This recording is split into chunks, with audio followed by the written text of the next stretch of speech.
Rhodium.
Good morning, everyone. I know there's some trickling in and coffee drinking going on, and that's fine, but we want to get started. I was just saying that folks who watch these events on webcasts, if we don't start pretty close to time, they have to listen to some, sometimes tedious music while we wait. So welcome to all of you watching on the webcast. Thanks to all of you for being here. I'm Tom Nagorski. I'm the Executive Vice President here at the Asia Society.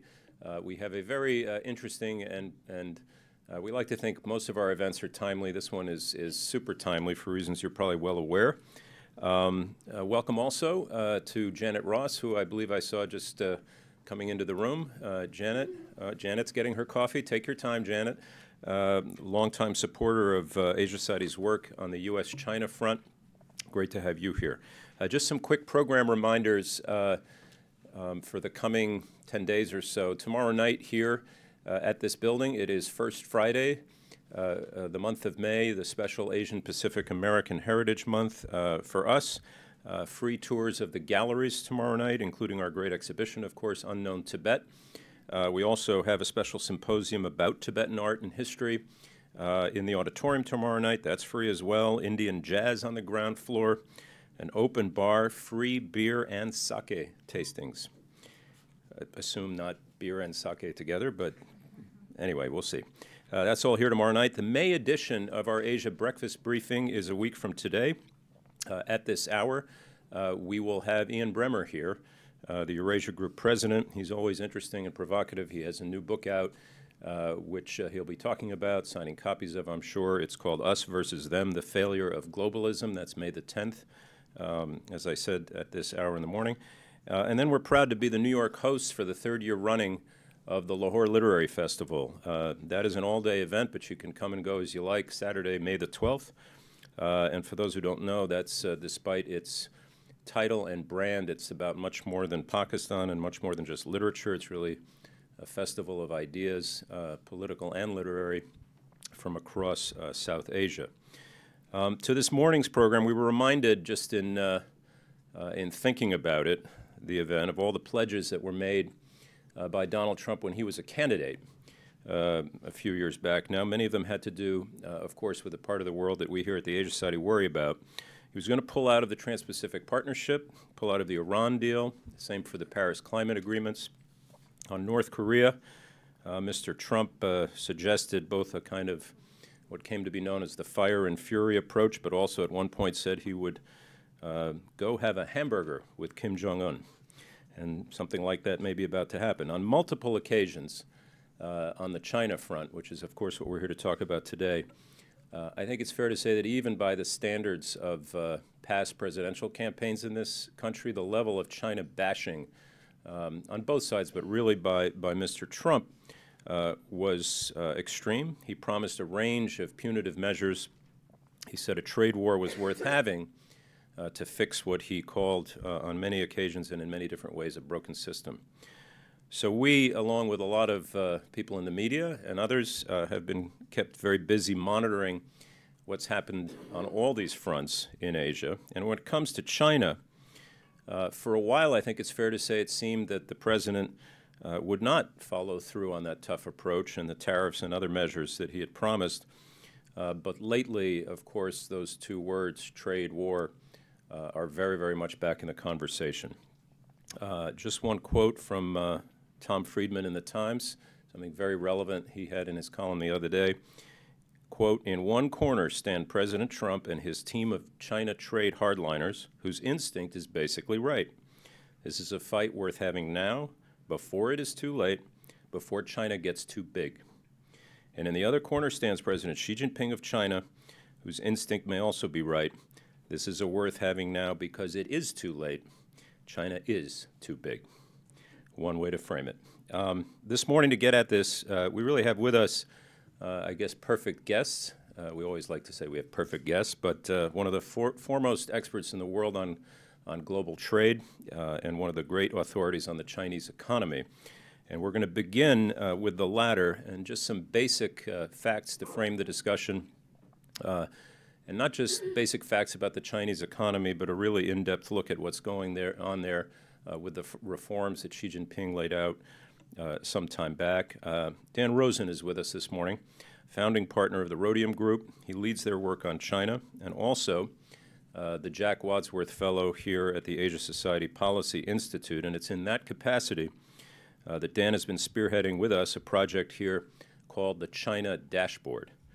And it's more complicated than this will make it sound, but in simple terms, fundamental terms, it's one of the most statistically driven and analytically sound assessments you'll find of the Chinese economy and those reforms at the moment. I like to think of it as just a very sophisticated report card that you can follow. And Dan and the team at the Policy Institute have just put out the latest data. It comes out in quarterly fashion. Dan Rosen also has a real gift for taking tough and seemingly impenetrable subjects, and some of this falls into that category, and making them easy for folks like me, anyway, to digest. So before we have the panel conversation, we'll get a quick brief from Dan on the latest from the China Dashboard, what it all means for those ongoing trade tensions. And just a reminder, again, we're live on the webcast. For those watching beyond the room, you may email your questions to moderator@asiasociety.org. Tweet them, if you like, using the hashtag AsiaSocietyLive. For now, please welcome from the Rhodium Group, Dan Rosen.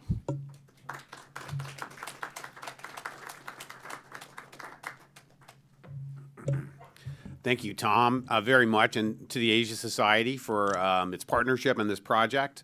The dashboard part of our conversation this morning. Very much excited and looking forward to our panel together with Wendy and Shery from Bloomberg to talk about what's happening topically right now between China and the United States and more broadly. Let me kind of set the context here around why this dashboard undertaking that we've done together is so important at a time like this. We have some people are referring to them as the Magnificent Seven, the American team that's in Beijing today and tomorrow, trying to figure out what the realm of the possible is between China and the United States on the economic front. So many things that are non-economic that are right at the middle of the conversation as well, but this team's looking at the economics.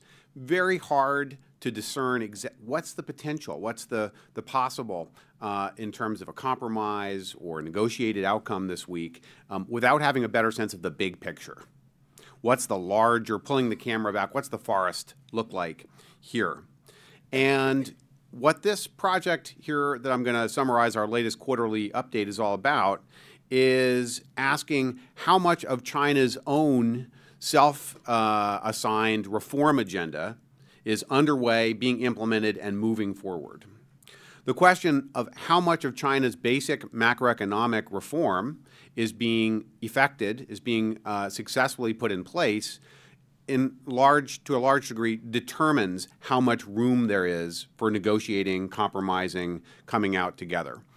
If China and the United States are basically convergent in terms of the essential aspects of how our economic systems work, if we're both basically going toward a future where the market determines who wins and who loses at the end of the day, except in rare exceptional cases where a clear explanation can be offered as to why the government should come in and pick the winners and losers.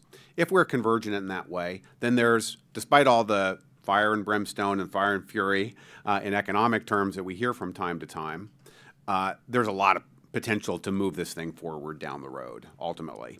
If, on the other hand, we're not convergent, and that in important ways China is deciding to go in a different direction, even against where it had intended to go, then there probably is much more of a limit, a governor, if you will, on how much our diagrams can overlap at the end of the day. That's what this research exercise is all about, trying to, as objectively as possible, offer some transparency into where those big picture reform elements are in the China story. This is where we came out this morning and what was released. We have 10 dimensions that we distilled from Xi Jinping's initial economic plan that he put on the table at the start of his era in 2013. Those 10 elements, you can see, are labeled on the little rectangles there, from innovation at the top to labor on the bottom. The ghost in gray, we call that ghosting when you do that in a visual, tells you where we were last quarter when we updated this 3 months ago versus where we are today. So it gives you a sense of the movement in which direction. And as you can see on the right-hand side, we have what we're generally calling progress, moving toward achievement of the goals that Beijing set for itself. And being in the left, the west side of the chart from where you're sitting right now, indicates that we're not moving ahead in the direction that China itself determined it needed to go. As you can see, overwhelmingly, we're not where, China's not where it wants to be, needs to be right now. Fully 8 out of 10 are either in neutral or in negative position relative to where Beijing thought it needed to be, and 2 elements only moving forward. In the dashboard online, you'll find a tremendously rich tool to work through the analytics with data available. A primary indicator that we think, if you only have time to look at one indication of how things are going, look at this one. But then each of these clusters, each of these 10 in our online dashboard website, have supplemental indicators that enrich that story and offer a little bit more color on the aspects. In the texts that accommodate each of the reform clusters we look at, after we are very disciplined and say we're only going to look at the outcome data, in the first part of our discussion of each of these, we're not going to listen to any of the promises or pledges. They don't get any credit until they actually move the needle in the right direction. But then in the second half of each of our analyses, we do look at what was most recently said about what's going to happen next in order to see whether there's reason to be cheerful and hopeful about things, where things are going in the near future. I'm not going to spend, because I don't have enough time on each and every one of the 10, but let me just run you real quick through a couple of them anyway, and then we can always circle back later if we need to and use some of these metrics to support some of the conversation we'll have in about 5 minutes. On the positive side, we have 2 items, as I said: innovation, of all things, and environment policy reform. In both of those cases, in 2013, China had said, if we don't make our economy more innovative, as we become a higher income economy, we're not going to be able to keep growth up. We're not going to succeed here. That's going to be a middle income trap that we can't get out of. Also, everyone recognizes if we don't turn around environmental deterioration, then the whole thing is for naught, because it's becoming more and more unlivable to be in China today. So on the innovation front, this, I think, points to how sort of even-handed we try to be in defining what success is, not by in Western terms, not in American terms, but using China's own definition of what the goal is. China's own definition is more of the Chinese economy needs to be innovative than not innovative relative to the past, when all China was doing was making socks and underwear for export and growing grain and rice. So our yellow line for China here is a measure of, if you look at China's Made in China 2025 industries, the sort of sunrise industries of the future, what is the share of those industries in overall industrial output? Sure enough, it's going up in a very strong, pronounced manner. We see that trend line going back the whole 5 years. Each of our analytics has a 5-year framework that we use to look at what the trend line is. And there, for reference, we put in US, EU, and Japanese for comparison. What is the weight of those same industries in our economies as a benchmark to compare against? China is getting very close to reaching the US level.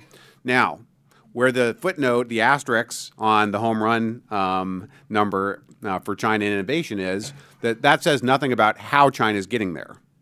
And as you will be aware if you've been alive the past 3 or 4 months, there are some rather strong statements coming out of OECD economies, advanced economies, that the way China is managing to become more innovative is unfair and unacceptable in terms of pressure on foreign companies to transfer technology and things like that. So just because they're getting their numbers in the right place by their definition doesn't mean that that's going to be sustainable either. But we do have to credit that by their definition, they're kind of getting where they need to go in terms of innovation right now.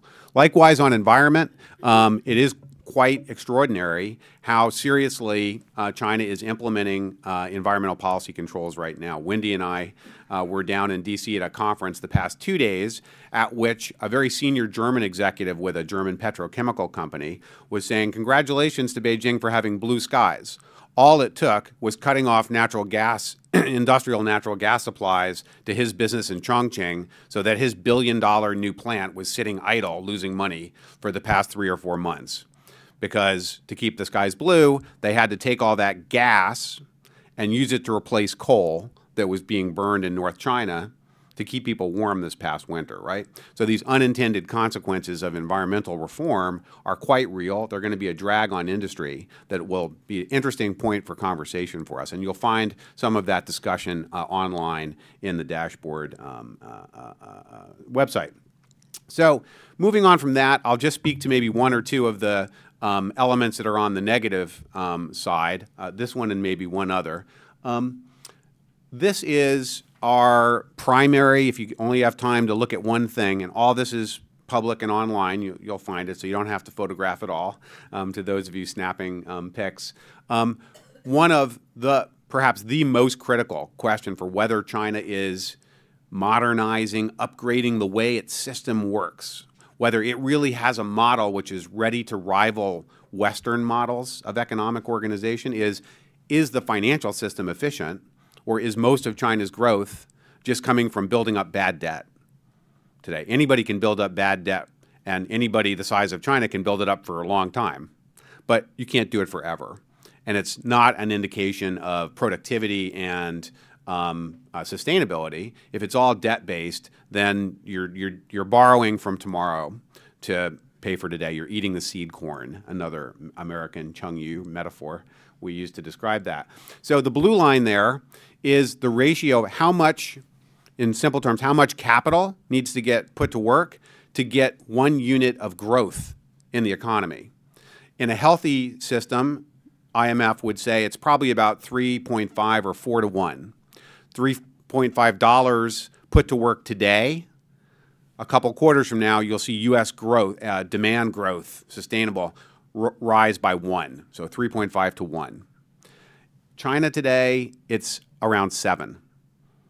And it's flattened out at that incredibly high level, but it's not really coming down yet, despite the ardent effort at deleveraging that we discuss and truly is going on in China today. But there's such a large debt and financial system problem that it's really going to take even more draconian measures to get this ratio of capital expense to growth in the economy, if you follow me in this wonky discussion a little bit here, back down to sort of a reasonable level. And that's really quite concerning. It says that the most important reform work of dealing with the way the financial system works, so that it's not just subsidizing things that are never going to pay off or a contingent on the world accepting overcapacity from China in a way which is no longer can be counted on. I think, is the message for this week, which we'll probably get into.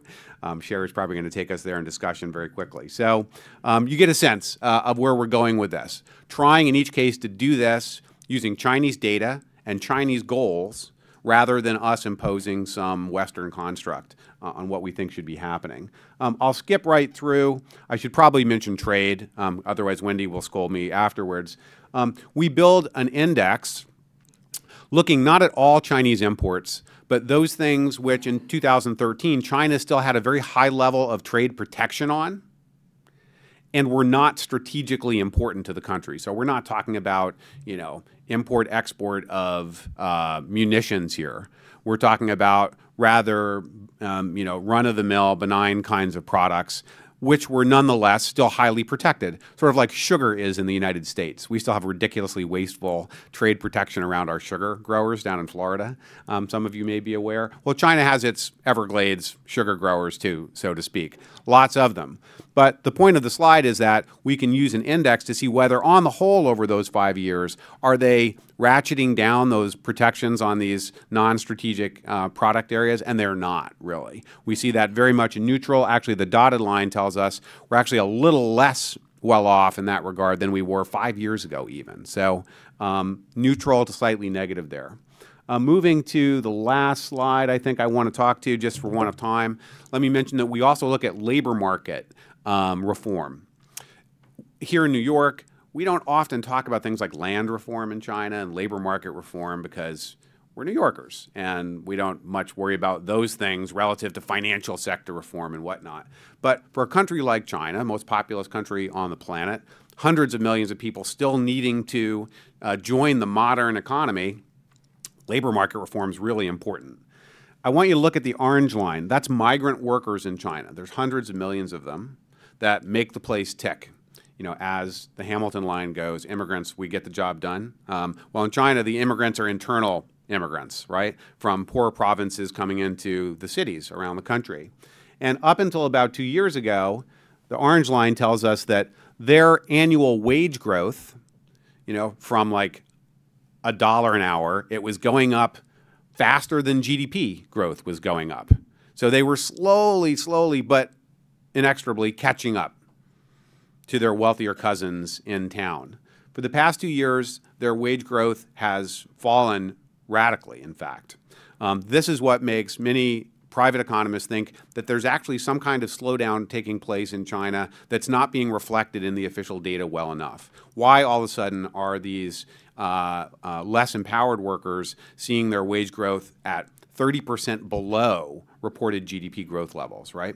So that says to us they're not getting the job that they want to get done in labor market reform either. Interestingly, just this morning on my way in, I saw some hopeful signs from yesterday's State Council meeting in Beijing that new labor market reforms are being designed to specifically address this problem of internal migration in China, so that people can move to where the best jobs can be found for them there, which, as you'll discover if you dig into the text online, is some of where we go in terms of prospective potential to get things moving in the right direction. Let me stop there, and I'm super excited about the panel discussion that we're about to have, and also to any feedback I might get from anybody in the room and online to what we've done with the latest edition of Dashboard. Nick Consinari, my colleague here at the front table, is overseeing our quarter-by-quarter massive effort to stand this up in a way which will meet the test of scrutiny by folks in China, the U.S., and elsewhere. And you. Thank you.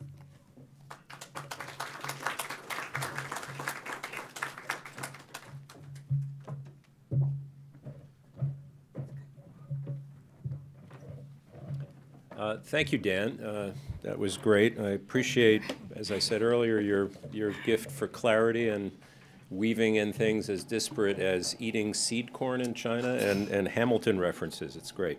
And in addition to Dan's team at Rhodium, all of this content is at asiasociety.org, and if you would like even more than that to be in touch with our policy team, please do.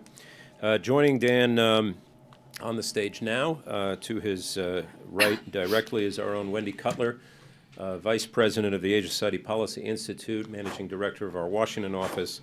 And as you probably know, Wendy served for many years as a diplomat and negotiator in the Office of the U.S. Trade Representative, most recently Deputy U.S. Trade Representative, and lead negotiator, and you could say architect of the Trans-Pacific Partnership that I mentioned earlier. And I can tell you that she is highly sought after for comment and analysis always, but particularly in these heady days on these issues for all the goings-on regarding global trade issues, Asia in particular. So delighted, Wendy, that you've come up from Washington today.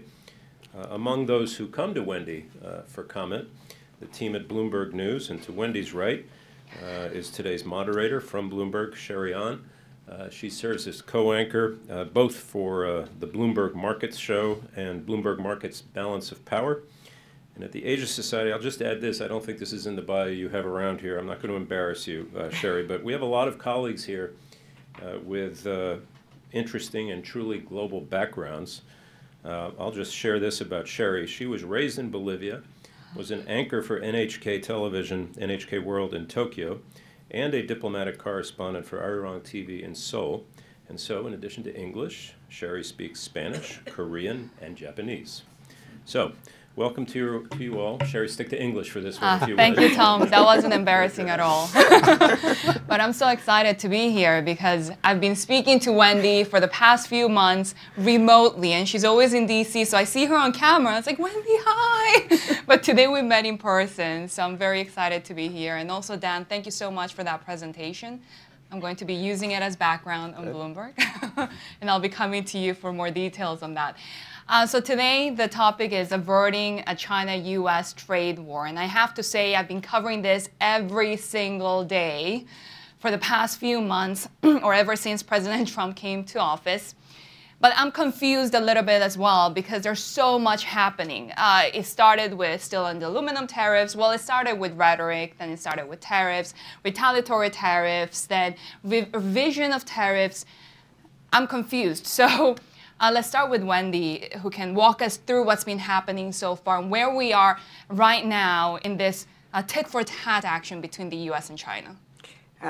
Okay, well, I'm going to do my best. I'm going to provide kind of what I call the scorecard. Dan provided information on the China economic dashboard. Now we're going to do the China scorecard. And actually, it started before steel and aluminum, but no one seems to remember solar and washing machines. That happened in January. Vis-a-vis China, though, the imposition of tariffs on imports of solar panels was kind of the first shot in the bow, I would say, in this increasing trade friction between the U.S. and China. These tariffs were imposed under Section 201 of the U.S. trade law. It's called a safeguard action, which safeguard actions are recognized under international trading rules as legitimate. However, certain countries, including China, believe that the United States did not follow the WTO rules in imposing those tariffs.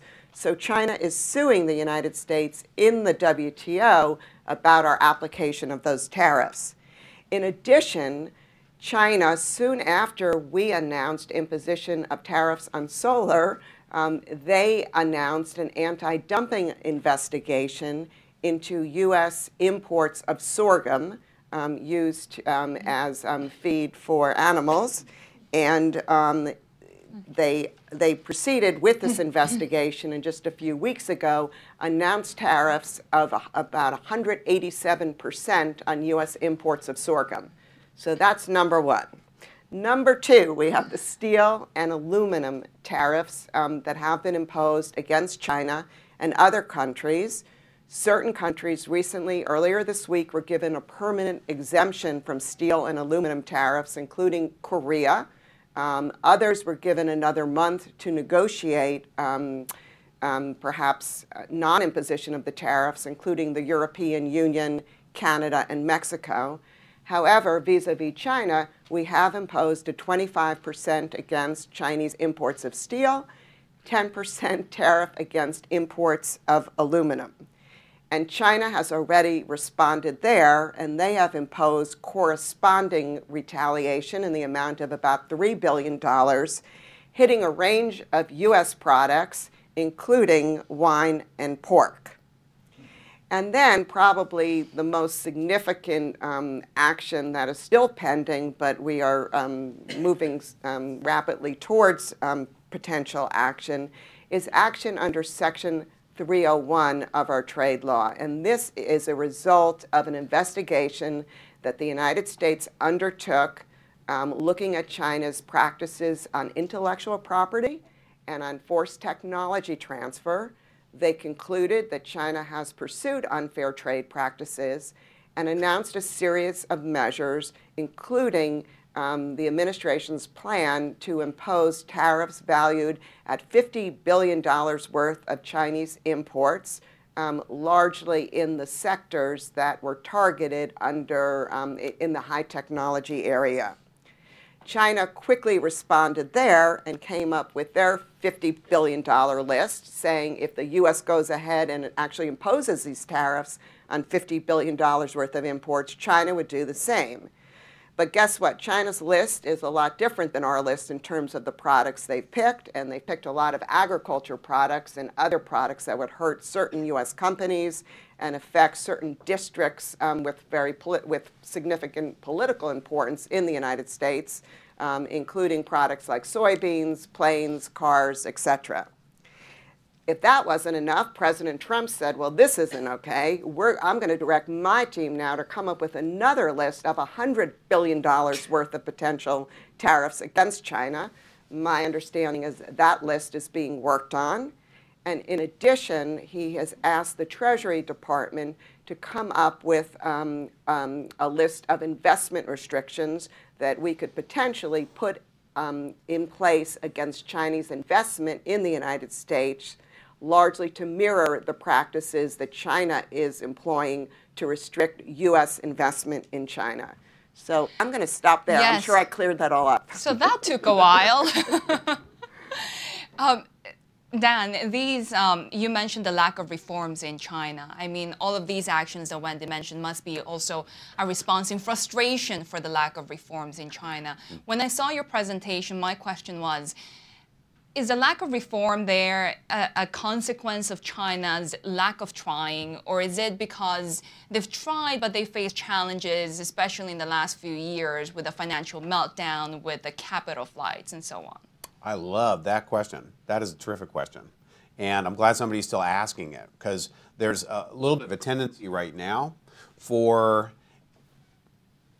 most folks on the U.S. side to say, well, we must have just been completely naive in the past. China never really intended to reform. This was all just a trick, hide and bide.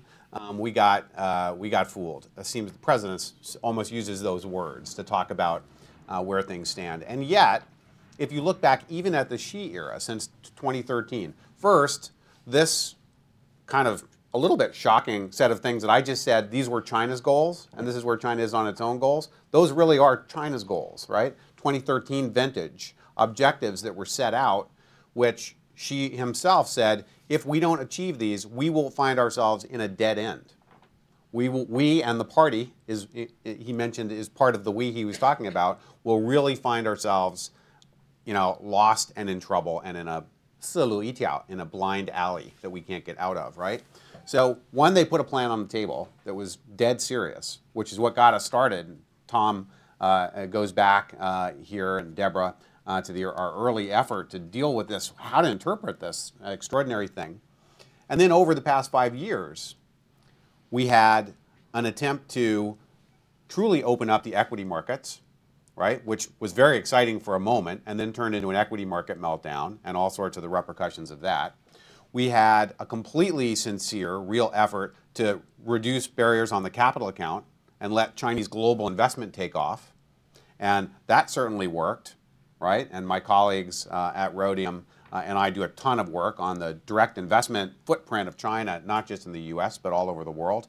That worked, but it also created this incredible concern about balance of payments problems. After all, $1 trillion of China's foreign exchange went away in 18 months that had taken 20 years to build up the first trillion, right, in that country. And then we have other, the deleveraging campaign, and whether they're taking their foot off the brakes right now for fear that growth is falling too fast. So actually, I would say it's not that they don't believe they have to get a reform agenda done. It's that it turns out it's really hard to do. And that it's particularly hard to do if you don't have market mechanisms, but it's all on the party whether it succeeds or not. And right now, there's really little appetite to say the party got this one wrong and that one right. Everything is Xi's responsibility because she has taken charge of every single body that has any responsibility for decision making right now. It's not on the markets if it doesn't work, it's on him. That sets a kind of difficult political economy environment in which to get some of these things corrected for. And yet, Wendy, as Dan's dashboard showed, one of the two areas where China is making progress is innovation. How does that play into U.S. concerns of what it might view China as infringing on IP and technology theft, and then getting ahead on that area? Mm-hmm. Yeah, I think it just underscores the current concerns of the administration, that the one area where they seem to be reforming and seem to be succeeding is moving up that value chain. And the concern is how they're getting there. And the administration is alleging they're getting there through unfair trade practices, through forcing our companies, for example, when they invest in China, to turn over their technology, turn over their IPR, turn over their source codes to their joint venture partners. And so the administration is focused particularly on this sector, and in reading China's Made in China 2025 plan, where in black and white China lays out a plan for global dominance in 10 sectors in advanced technology, it just underscores these concerns. And so these are the issues that are going to be on the table, and probably are on the table right now in Beijing, in meetings between senior level officials from both sides. Great thing that you took us there, because we have to talk about this huge U.S. delegation going to China, starting these talks. And as if by magic, just yesterday, just ahead of the U.S. delegation arriving in China, a senior Chinese official just had the time to talk to a few members of the press, including Bloomberg, saying that they will not give up on, or they will not give in to core demands that the U.S. is making, including that reduction of the trade deficit by $100 billion, and also that they won't accept any preconditions as abandoning their long-time manufacturing ambitions, the 2025 Made in China policy. So given this environment, Wendy, what are your expectations for this meeting? So one thing I've learned is always keep your expectations really low. Coming from a former trade negotiator, yes. Because these issues are really tough. The fact that so many people are being sent from this administration to this meeting, I think underscores not only the importance the administration attaches to this issue, but to be frank, I think there are different views among administration officials of how hardline they should be, or which issues should really be the priority issues, and whether we can actually find a negotiated solution. So I suspect that there are going to be frank discussions. There'll be a lot of kind of formal back and forth with not sufficient conversation. But I view this meeting as the first in a series of meetings, and I think important markers can be put down. The one advice I've been asked, like, what would you suggest that the administration officials should do? My view is not only should they put down markers and really kind of insights into their priorities, but also I think it's really important for them to listen very closely. Because as someone who's worked a lot with different countries in the negotiating room for many, many years, listening is very important, and sometimes openings are provided if you listen very carefully to the words used. And for example, is China saying that they won't dismantle the Made in China 2025 policy? That's one thing. Or are they saying they'll make no changes or will not entertain U.S. requests to ensure that program does not distort international trade and hurt U.S. competition in these sectors? So I'm an optimist. I think that if people, that this will be the first of many meetings, but I think a negotiated solution, it'll be very, very difficult. I think it can be found, but I think it's going to take time. and it's not just going to be based on commitments made by China and the U.S. saying thank you very much and walking away from the table. I think we're going to have to see many months and years of ensuring that these commitments are lived up to and adhered to. How valid are the U.S. concerns over China's IP and trade practices, Dan? Oh, they're valid enough, right? I think anybody who's been working in this space for a long while has wrestled at times with the difficulty of quantifying it, of putting a sharp, bright set of metrics around the nature of the problem. It is a complicated one. Foreign firms often tripped over one another to put more technology on the table to try to box out their rivals for a privileged position in the Chinese economy. But I'm comfortable saying that it was a singular objective of Chinese policy design to create an environment which would make, that would apply pressure to foreign firms and hold back the ability to compete in, participate in the Chinese economy as a function of how much technology they were willing to bring in. I mean, look no further than the joint venture requirements in the country.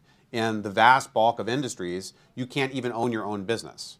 It has to have a Chinese partner, and the Chinese partner will, in most cases, insist that you set up an R&D institute alongside your commercial business where you're training local academics, students, and people in how you do what you do for a living. So in some sense, it's very, very difficult to have a purely fact-based discussion about just how much culpability there is on the Chinese side here. But, you know, in my view, there's an abundance of evidence that there are still now antiquated elements to how the Chinese system works with regard to foreign control over their own assets like technology, that it's time to move beyond this. Not just in a piecemeal fashion by saying, okay, the auto sector. We'll open up the auto sector to 100% foreign ownership. I need an airtight excuse for why any industry like amusement parks still needs to have a Chinese partner in it. What's so strategic about Disneyland that Disney can't own its own business? Given that background, Wendy, you've said that this whole negotiation will take time, but we're coming against a hard deadline. The public comment period on the first $50 billion of U.S. tariffs are running out in a couple of weeks. So what happens if there's no breakthrough in this negotiation? Well, it's interesting, and as you mentioned, this $50 billion of tariff increases that has been announced is subject to public comment now. Public comments are due, I believe it's next week, and a public hearing will be held on March 15th. May 15th with the deadline of May 22nd for comments. But then it's not like the U.S. under law is required within 3 days then to impose the tariffs.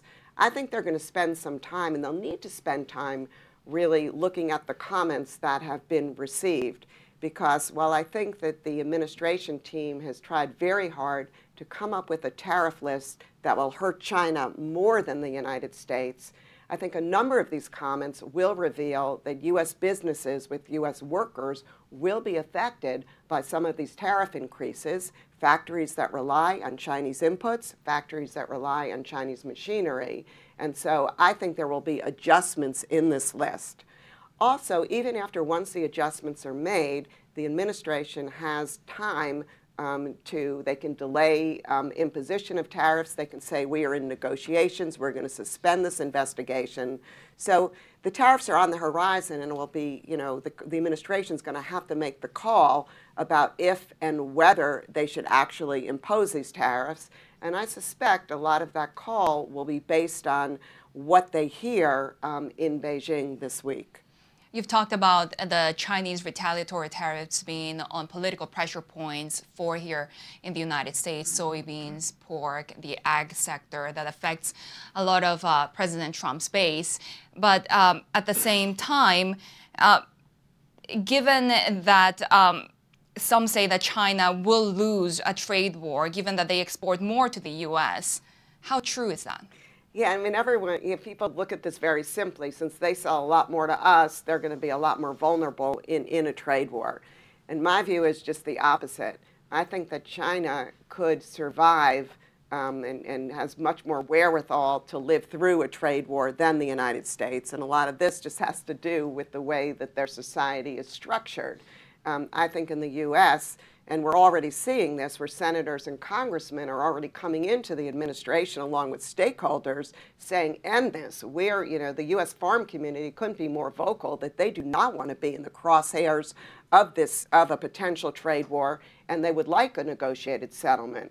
And so I think there'll be a lot of pressure put on the administration to find a negotiated solution once either these tariffs look imminent or they're actually imposed. And what I'm also hearing, particularly in the agricultural community, is, planting season is coming up. And so there's a lot of uncertainty in the market. So the threat of tariff increases is already having an effect on U.S. decisions, not only in agriculture, but also on the business side as well. And people are starting to have to figure out, if we have to pay 25% more for such and such inputs, can we look to other countries? What are we going to do? How are we going to diversify?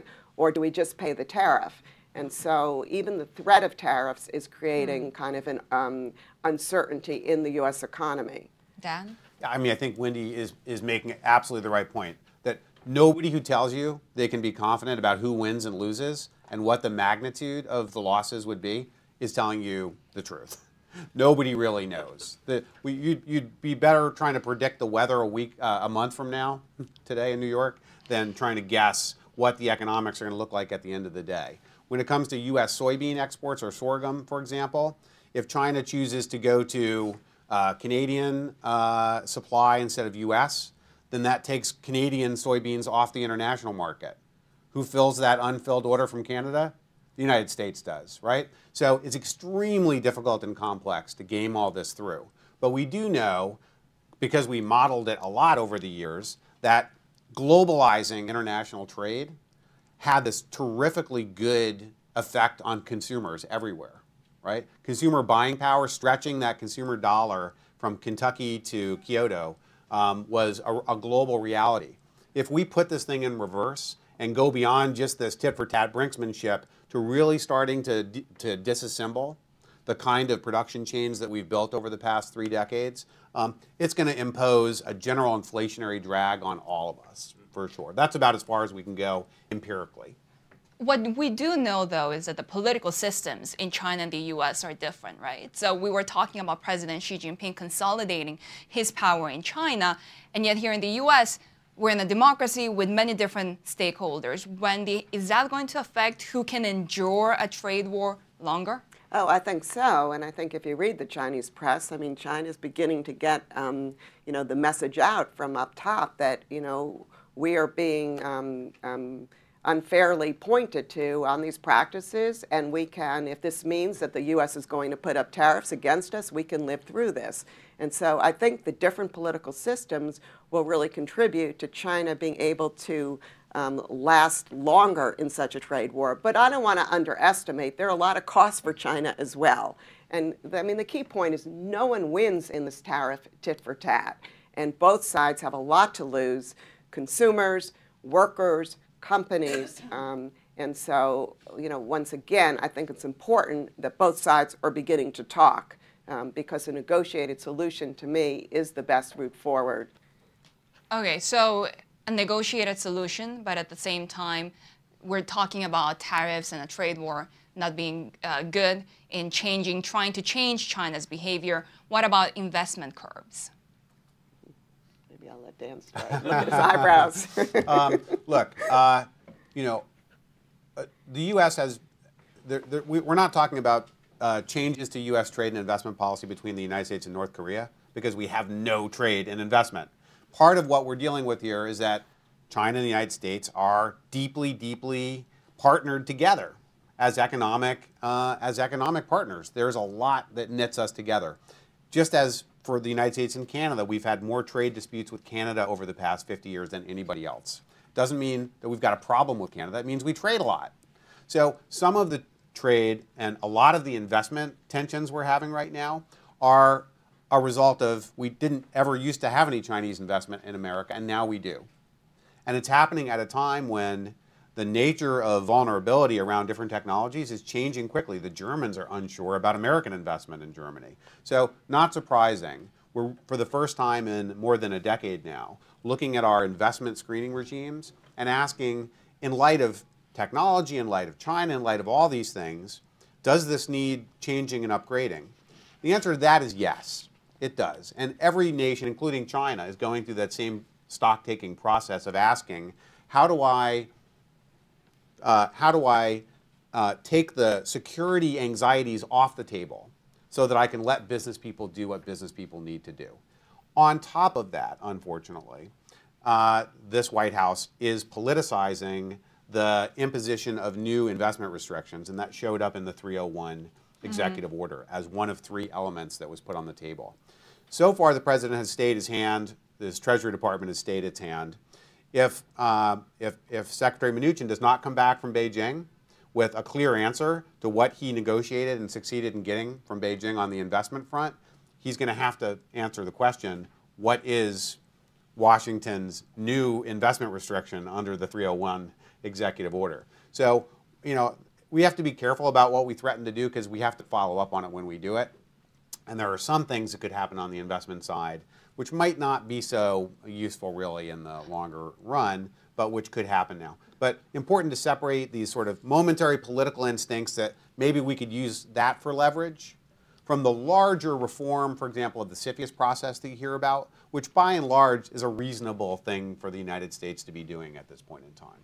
But if I could just add another dimension here, and that is really with my trade hat on, increasing tariffs violates the World Trade Organization, our obligations under the WTO, the World Trade Organization. And as a result, by announcing that we are going to increase tariffs against China under Section 301, this is helping to make it really uncomfortable for other countries who are like-minded, who share our concerns vis-a-vis China, but don't like the fact that the U.S. is willing to violate its WTO obligations and act alone. And so if I were given the choice, or if I was asked which measure to do, or which measure to go with first as possible leverage, I would lean towards investment restrictions, because I think that would allow us to build an international coalition, or at least work with like-minded countries, because I think in the long run we'll be a lot more successful in terms of trying to urge China to open and to reform if we're working with other countries. And on top of it, since I still have the floor, with respect to these steel and aluminum tariffs, where basically we are increasing tariffs against our allies and friends at a time when we want their help on China, is really kind of a strange sequencing of actions. And when I talk to countries like Japan or like the EU, and even countries in Southeast Asia, they're really puzzled by how they could be asked to work enthusiastically with the United States on the China problem when we are hitting them with steel and aluminum tariffs. And by the way, China, at least on steel, is our number 10 source of steel right now. And so by definition, under this 232 action on steel imports, we are hurting our allies who ship a lot more steel to us than China does. Let me read you a tweet from President Trump last month. China, which is a great economic power, is considered a developing nation within the World Trade Organization. They therefore get tremendous perks and advantages, especially over the U.S. Does anybody think this is fair? We were badly represented. The WTO is unfair to the United States. How much of the administration's actions are against China, and how much are they against just the liberal international economic order, Wendy? I think it's a combination of both, because look, the administration has a valid point that a lot of the trade rules in the WTO don't reflect and don't address the challenges we're facing with China. And frankly, they don't reflect challenges we're facing with other countries as well.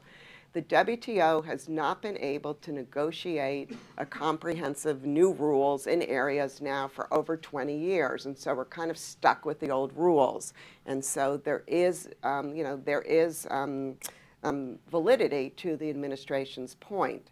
That said, to just go ahead and to say we are going to break our own obligations to the WTO, particularly when we have other means to address the China problem, to me, once again, seems to be you know, something, it seems to be an action that is not warranted. I would also just add that at the same time, the U.S. Is raising questions with respect to other aspects of the WTO, particularly its dispute settlement process, which is leading many in the WTO to think that we are not interested in working within the WTO system anymore, but we are ready to kind of turn unilaterally and do what we need to do, regardless of the international obligations we've undertaken. And it's quite challenging for the WTO as well, because I believe in their history they have never seen this trade disputes on a national security basis when they connect economic affairs with national security, as is the case for the Section 232 of steel and aluminum. So, Dan, how did this relationship change between the U.S. and China when all of a sudden they're now strategic competitors? And does it complicate the problem in trying to solve this? It is the problem, I think, right? It is the problem itself. You put your finger on it. And as I've tried a couple times here this morning, it's complicated, but I think we have to separate out sort of the deep structural story from the short-term narrative that is affecting how we see these issues. The deep structural reality is that China has been becoming wealthier, more sophisticated, more able, based on its own indigenous capabilities, to do higher tech things for 40 years. And its interests outside its own borders have been expanding as well. For the first time in 3,000 years, China is dependent on fossil fuels coming from the other end of the planet, from unstable places through potentially unstable waters. This was never a Chinese problem until about 15 years ago in its history. There's no precedent for China having to worry about things so far from home. So this is new, and it naturally brings about these questions of geopolitical overlap of interests and potential conflict. On top of that, we have the multi-decade question of whether China's system was becoming, economic system, was slowly but consistently evolving to be more like the systems we use in the advanced economies out here. It was pretty safe to say when Zhu undertook the negotiations necessary to get China into the WTO and make the commitments that China made to enter the WTO, that he imagined a future China that had a much smaller role, for example, for state enterprises, a much smaller role for the Communist Party of China in guiding and deciding how outcomes were going to occur in industry after industry after industry, compared to what Xi Jinping is saying today. So these are the really long-standing arc of history questions which we have to grapple with and wrestle with. And as we discussed before, there has been some change of the debate in Beijing about what's the best model to look after China's long-term economic welfare and what kind of political evolution China would need in order to have a more OECD-like economic system. It turns out very hard to have our economy with their politics. No one's ever done it. China has done so much that surprised us in past decades that we kind of gave it the benefit of the doubt. Maybe China could have an authoritarian politics and a more or less liberal economics. That is not looking very likely to most people right now.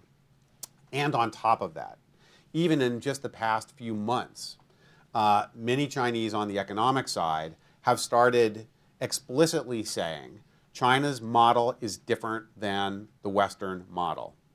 They had previously always, whenever anybody said Beijing consensus, Beijing model, everyone on the Chinese side pointed out, that's Josh Ramo. That's not anybody in China saying that China has a model, an alternative economic model. Now they are saying that they do. And that has, in turn, made it more difficult for traditional engagers, liberals in the US and Europe to say, hey, we're convergent.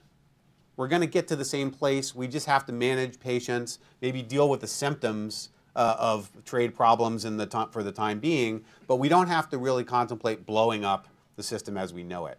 And now all of that's open for debate and discussion. Wendy? Sorry. Yeah, but I would just add, though, that this rules-based economy has served the U.S. well. Is it perfect? No. Are we better off with a rules-based system where countries can be held to the rules? Yes. Did we get it right with China in the WTO? In hindsight, you can say no, but did it make perfect sense at the time to let China into the WTO? Absolutely.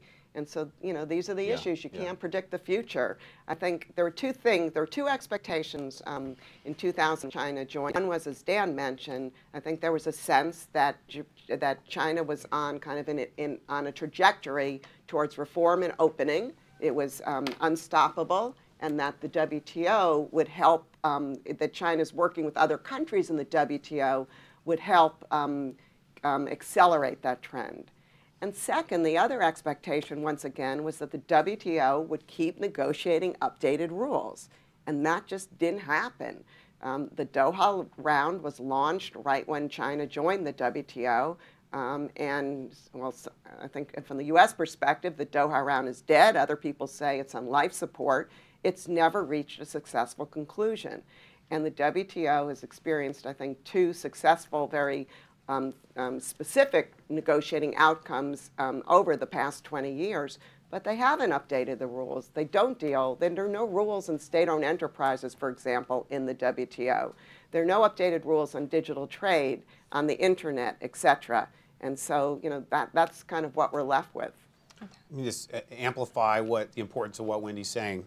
The most critical thing for the U.S. right when I either look at the short term, like the negotiations this week, or the longer term question of what the Trump era strategy is that we do not abandon our own principles that got us to the success that we enjoy in this country. Rule of law and the fidelity to the liberal principles that have worked so well for us are first and foremost what I'm talking about when I say that.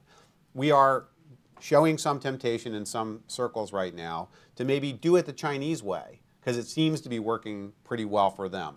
Whether it's some elements of industrial policy, nationalizing telecommunications in this country, for example, are respectable parts of discussion in Washington today, which I still find shocking, given the assumptions I've worked with most of my career. And one among many reasons why we need to stick to doing it our way is that I still do believe that this detour toward statism back in the statist direction that I perceive in China, we see in the dashboard, is temporary. It's not going to be China's tendency for the very long term because it's not going to work. It's not going to pay the bills. That's what I have the luxury of thinking, 5, 10 years down the road. Policymakers and strategists in government presently don't have that luxury, of course. But I would offer that up for your consideration. We have seen China's overtures in the last few weeks, whether it's in the financial sector, greater access to global investment banks, or, as you said, the full ownership of the full foreign ownership in the car industry. But at the same time, those are piecemeal solutions. Piecemeal, yeah. And we're past, piecemeal is for developing countries. So when President Trump made the remark you quoted about China's mindset that it has a developing countries obligations in WTO, one of the elements of that is that things can be done in a gradualist, piecemeal way, that we should be graded based on whether we put one new industry on the table. That's one better than yesterday. Shouldn't you be happy that we're moving in the right direction? But piecemeal doesn't do it when you get to be a $13 trillion economy. I think some of these announcements or some of these commitments could be part of an ultimate deal, but I don't think they can be the core of this deal. I don't think it's worth bringing the United States on the brink of a trade war to have an outcome that just has selective opening in certain sectors. We have a very diverse group of people going to China right now. Nice way to put it. Free traders and some that we have called protectionists. What should or can the U.S. compromise on in this environment, Wendy? Well, let's just back up for a minute. initially this delegation was going to be 4 people, and now it's 7. And so additional members of the economic team now have gotten on the delegation.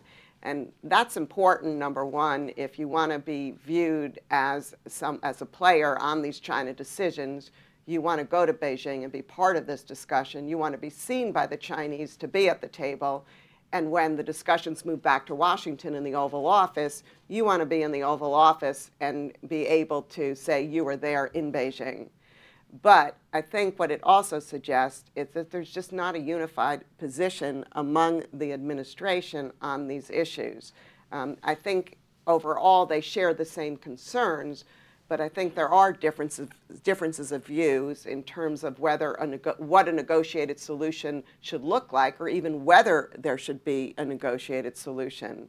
And so I would hope that this team on the airplane and in their private meetings leading up to these meetings really displays a unified front for the Chinese, having negotiated with a lot of countries, and not just China. Other countries, they can sense the minute there's any division in a delegation, particularly at senior levels, and they will try and exploit these differences. So what would you do if you were in that delegation? What I would do is make sure that it's not a free-for-all in terms of what everyone is saying at the table, that it's very unified and people are given a specific issue to discuss, but everyone is kind of under the same rubric of discussion. And that's very hard to do, particularly when you have very senior level people with the kind of backgrounds and business backgrounds of this administration. Yeah. Any advice that you would give to the delegation? Turn the plane around. No, seriously. I mean, I think if it were only Mnuchin going over, that would tell us something. If it were only Navarro going over, that would definitely tell us something too. Having everybody in the mix, we can't really be sure what this is about, what this is for. And I think Wendy's absolutely right. The most important thing is not just to further display all the fractures and differences within this team of rivals or this administration. But I'm curious what the audience thinks about all Right. this too. That's great timing to get to our Q&A. I'm curious to know, of the players, is there an adult in the room? Because some might think there haven't been in other areas of this administration, not that I'm saying that, but is there an adult in the room who has the gravitas to corral this group of people? Does that person have experience and know what they're doing? And the second part of the question would be the optimistic side of myself. Is there some way that China and the United States on some level is hoping to find some consensus that both people can come out looking like a winner? So Beth, with respect to your second question, I'm in your camp, and as someone who's negotiated some intractable differences between governments in this space, I think a negotiated outcome is possible. I think it's going to be difficult, and I think it will take time. And one thing, this administration seems to be impatient a lot. They want results. They want them quickly. That's what the president wants. And I think now we're kind of at a moment in time with China where, this is the first time we've really threatened trade actions along these lines. So I would just hope that people would really, use this opportunity and put a lot of thought into what a negotiated solution should look like, not just what the U.S. wants and what it requests, but also what's in the realm of possibility. What might China be able to do? How might we be able to square the circle? Because I think if you don't take the other countries' concerns and red lines into mind, you get into kind of lecturing each side, and you'll end up in an impasse. With respect to your first question, I would answer it a different way, and that is, who has the president's ear on these issues? It's not entirely clear now, but up until now, the past few months, it seems that Ambassador Lighthizer from the Office of the U.S. Trade Representative has the president's ear on China trade policy, and he's taking a very hard line. And so we'll have to see how this meeting shakes out. And it's not just the meeting in Beijing, but I think it's when they come back and they're in the Oval Office and they really decide on, do we go ahead with the tariffs? Do we welcome a Chinese delegation back to the United States to continue these discussions? I think we'll see some signs of what the next steps are when they return. Dan? They didn't send an advance team, which you need to do if you're going to have a real negotiation. And I don't think a single one of the 7 has ever actually managed a negotiation with Chinese government. Lighthizer has got experience with the Japanese, of course, but to my How would you knowledge, say it's different? the Chinese negotiating style is distinctive. Many, many tomes and books have been written by the RAND Corporation and many others, describing the particular nuances, tactical approaches. Every country is different. This is a negotiator here. And some things are universal. People can sense divisions, bureaucratic divisions, when there's more than one lead negotiator at the table. And it's not clear who's really leading this delegation. The president referred to it as Mnuchin's trip at first, but that parlance has now fallen away, and it's definitely not just his trip. Anyway, so just some of the signifiers of a good negotiating strategy I haven't seen them presently. Any more questions? Many economists think with the budget deficit very much likely to get bigger over the next few years, the trade deficit will also get bigger. How might that affect these negotiations? And might the Chinese have a view that we should try to do something soon because it's only going to get worse? Or what might it mean for the American position a year plus from now when whatever they come up with negotiations, trade deficit numbers still get worse? I don't think that the medium-term macroeconomic fundamentals are informing negotiating postures on either side right now. I think things are being driven by a much more instinctual sense of the strategic play of matters. And those economists who would ordinarily be coming in and briefing the team on what's the long-term, structure of where things are going aren't even getting close to having a chance to do that briefing, would be my guess. Yeah, I would just add, though, that since the administration has put such a focus on the large and growing bilateral trade deficit with China, if that continues growing, it's only going to make solving this problem more difficult. And it's going to be on the administration's watch. At some point, they can't blame the previous administrations. We've seen this. You're good. We've seen this kind of unilateral posturing where the president took a position on NATO. So is this maybe more about posturing than it is real policy? Well, depends on what the this is that you're referring to. The whole trip, in a way, yeah. It would actually, I like the question, in thinking what's the outcome supposed to be this week? What are we actually going to be able to accomplish, given all the misgivings Wendy and I have expressed about how this is setting up? Well, maybe the message is the medium, and the medium is a plane full of senior officials going to Beijing to have hard conversations. Maybe that's signifying both to the Chinese side, to the American electorate, and to some of our allies that we're going to check these boxes. We're going to go through these motions, and it's the checklist to May 22nd, imposition of $50 billion at least of tariffs. Is it more about posturing and the image? Look, I mean, in any of these negotiations, there's always posturing, and in this administration, they seem to really like to kind of up the ante and threaten sanctions and then try and get results. It has worked in certain instances, and the question is, what are the long-term implications of that? And I think it's just too early to tell. But clearly, if you look at the pattern of kind of threatening some kind of punitive action, we're going to take this money away, we're going to hit you with tariffs, and then we're going to get you to the negotiating table, and then you're going to agree with what we want. That seems to kind of be one of their negotiating tactics. At what point do other governments just call their bluff and say, go ahead? And for me, what's going to be very interesting to watch is vis-a-vis steel with the European Union, because the administration has given the European Union now another month before it will impose the steel and aluminum tariffs. It said to the European Union, you need to agree to a quota on steel. The European Union has said, we will never agree to a quota on steel. And this is going to reach a head with the European Union in the next few weeks. There's posturing on the Chinese side as well. That press gaggle the Chinese did on the eve of our delegation getting there that your colleague was at, Shery. Chinese trotted out the the now standard talking points, we will not concede any of this to Washington. We're not going to change our system. We're not going to fundamentally alter, our plans for reform, et cetera.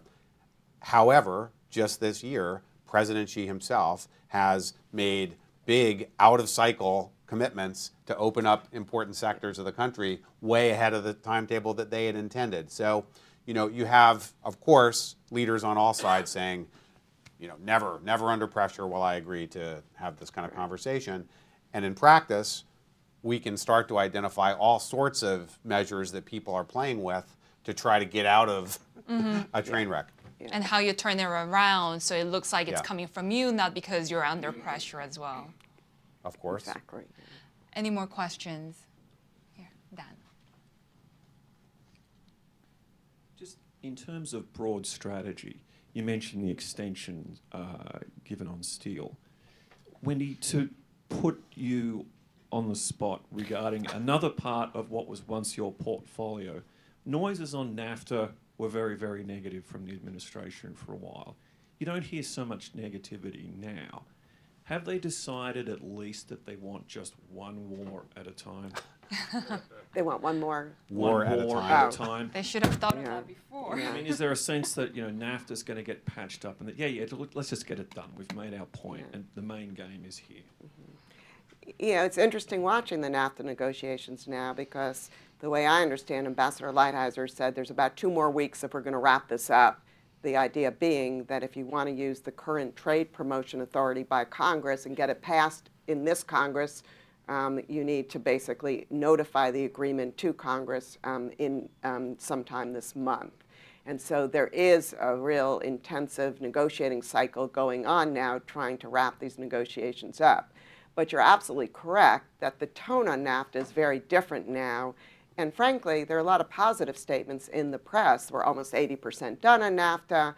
We're cracking one of the most difficult issues, the auto rule of origin issue. And so, yes, it seems like NAFTA is headed in the right direction. I think one of the key issues there, I think, how many fights can you have with how many countries, number one. But also a lot of this, I think, has to do with politics in the upcoming midterm elections, including where the U.S. agricultural community stands. Because if there's no NAFTA and they lose those markets at the same time that they may find themselves in the crosshairs of a U.S.-China trade war, they will vote. And they will vote in the states that delivered President Trump to his office just 1.5 years ago. And if I may ask a follow-up, what's up with the Trans-Pacific Partnership? Will they rejoin? Will we not rejoin? You worked so hard on that. Any moment in time that gave you some real hope? Yeah, but whenever that day happened, the next day took away the hope. Look, my sense is the fact that the president's even saying anything positive about the TPP is a good day. And I think what it shows that in many of these briefings now, the value of the TPP is becoming more and more apparent, if not to the president, to a number of the people around him. And particularly when you look at some of the issues we're dealing with in China, not that the TPP was about taking on China, it was about updating those rules that countries would follow in areas like state-owned enterprises, digital trade, et cetera, kind of the new issues of the future. So I remain hopeful that the administration will find a way back to TPP. What I would also, though, caution is that while other countries at one level now are saying they want us back in the TPP, some are saying not at any cost. Because remember, the other TPP countries now have concluded the deal without us. They are now working hard to put that into effect, and it's scheduled to go into effect probably the first quarter of next year. And the idea of the United States coming back in and wanting significant changes, I think raises some eyebrows among the TPP 11 countries, some of our closest friends in the region. Other questions? And I remember at the time of the Trans-Pacific Partnership because I was living in Japan and how much political capital Prime Minister Shinzo Abe had to use to get Japan into the deal was a big issue. And Dan, how would that have played into, I know that Wendy says it wasn't about China, but it sort of was when it comes to the political influence that the U.S. would have had in the region. Well, you know, it's not about China in the sense that it's a conversation that would be happening even if there weren't a China in the international economy. The more advanced economies and the ones that want to more quickly ratchet up their regimes like Vietnam to get there quicker are willing to go faster than the overall membership of the WTO, which, as Wendy pointed out, hasn't been able to even get its pajamas off for about a decade now or more. And so if it didn't exist, it would have to be created, and it does need to be created. There are things happening in the world economy today, the presence of state-related, state-influenced firms as major competitors right in the plunk down in the middle of the most market-oriented economies in the world, right? And not all of them are state. Some of them are private Chinese firms, for example, and from other countries too, that are perceived to have so much support from state financing entities that the definitions that we thought about 15, 17 years ago when we were negotiating WTO accession for China, PNTR anyway, are really antiquated now. They were the right definitions at the time. They were state of the art, but that was a while back. So this is a conversation we need to be having. And there's lots more elements that aren't even in it that we're going to have to talk about. Competition policy, the Broadcom-Qualcomm case, and now the Qualcomm-NXP deal that's gotten gummed up, not to open a whole nother can of worms here, isn't even really covered by TPP adequately. The interaction of national security and even seemingly benign technologies like social media, not seeming so benign these days, TPP is not there yet in its ability to give us all comfort that we can stay global without having to block off and box out huge players in the world economy like China. So we've got a lot more work to do. TPP was a great place to get some of it done. On that note, a lot more work to do, a lot more conversations to be had. On that note, I will end the panel here. Let's give it up for our panelists, Wendy Cutler and Dan Rosen. Thank you.